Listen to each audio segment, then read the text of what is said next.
отакий вид має озеро вже. Загортаються джерела в цьому озері. І скоро зовсім не буде цього озерця.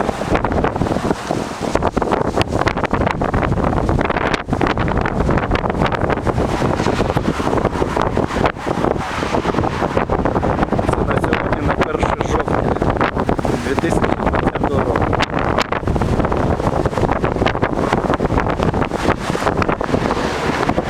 Тут можна було і рибок розводити, мати на цьому гроші, заробляти, але вони на інших рибках заробляють гроші.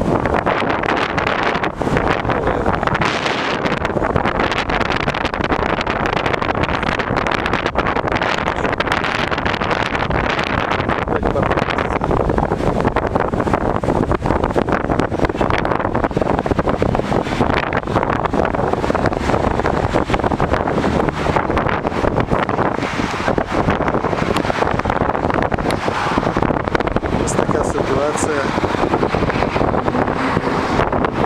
Місто Харків, ринок Луцьк.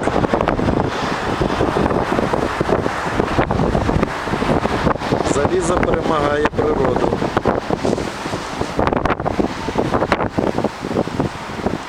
Залізо перемагає природу. Все. Дякую за увагу.